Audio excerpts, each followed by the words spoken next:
Hi friends, welcome to another episode of Weekly Strides. These are the questions that you have been submitting to me through surveys, through Superstars, through email, however you reach out to me. You have these questions you want answered. I wanted to get back to you, give you the answers. Sometimes it is maybe not what you want to hear, but it is going to be things just giving you my honest answer as always. So each week I will be answering a question. Sometimes it will be 2 minutes, sometimes it'll be 7. I don't think it's going to be more than 10, but these are going to be coming out every Wednesday, so you can be sure to go subscribe so you get these delivered directly to you. You can take a listen to which ones appeal to you, and we will see where we go. So if you have a question you would like answered, you can email kat@runningforreal.com. That's KAT@runningforreal.com. She will pass along the question to me. I will answer it on the call. If you want to submit your name, you can also do that too. So let's get to the episode.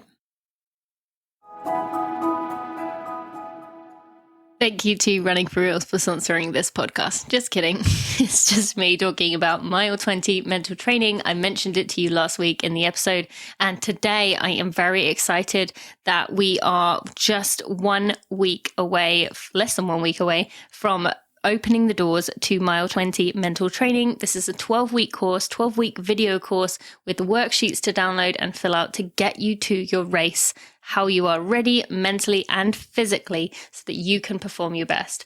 Now, so many of you have told me in frustrated post-race moments, some version of, I lack mental toughness, everyone else was quitting, I felt so unworthy because I didn't deserve to be around other people who had run well, I spend a lot of my time training, I haven't met my expectations, as much as I tell myself to trust my training, I fail every time I get in a race situation, and on and on and on. Also the classic, I struggle to get faster and I'm just finding it hard to get to my potential.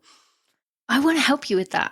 You've told me those in your own words, so many of you over the years. But the thing is, you are not going to get there. You're not going to change anything unless you focus on your mental side of things. That is almost always what lets us down, unless we have a hard time staying healthy, in which case this is something that you need to address right away. But that said, the mental training course I've created, we have had 40 people go through it. I had so many positive reviews. People loved it, appreciated it, even though I launched it just before the pandemic. So that was the worst timing.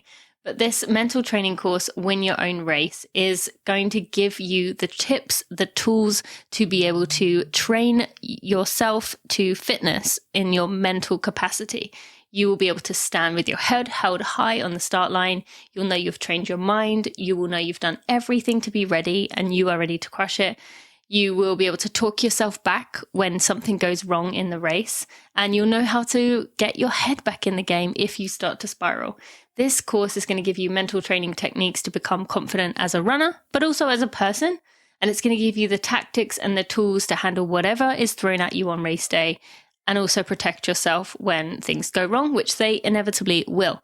Now, friends, when the doors open on August 8th, the course will be on sale for 33% off. That's $100 off at $197. If you go to tinamuir.com/mental training, you will get that special deal.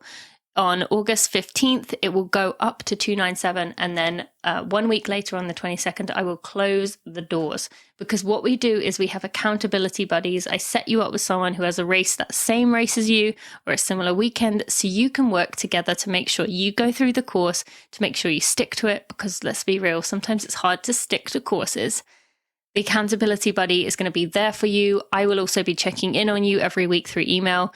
It is just a fantastic program. I'm so proud of what we've created. So go to tinamuir.com/mental training to check out more.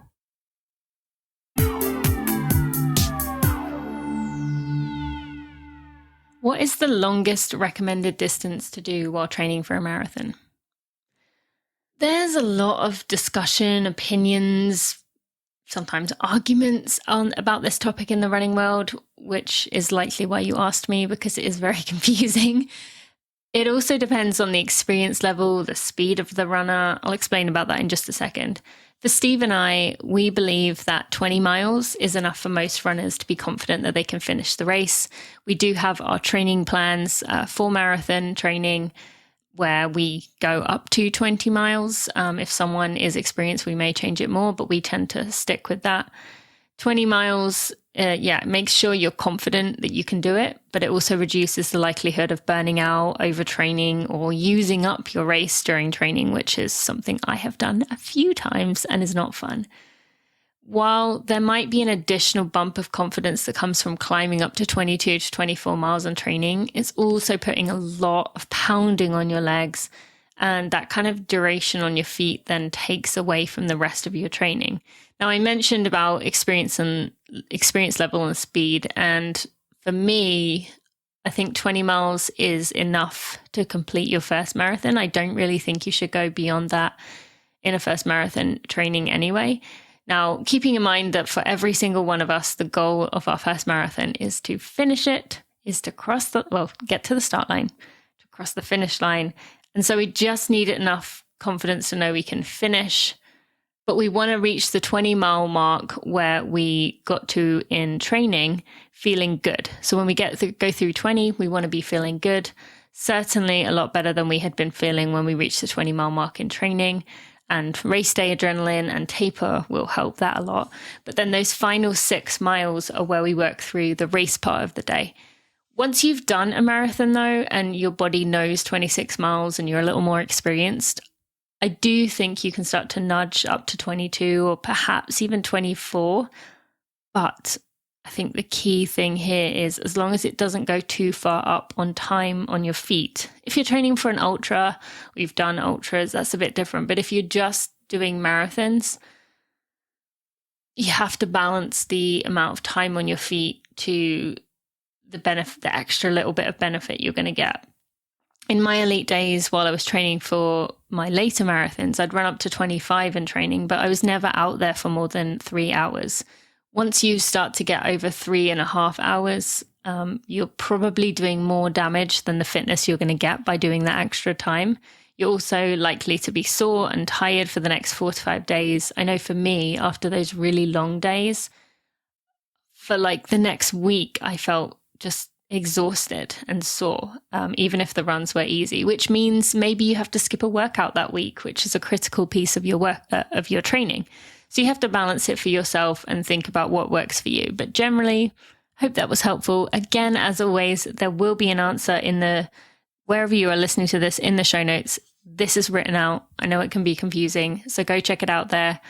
Thanks for listening.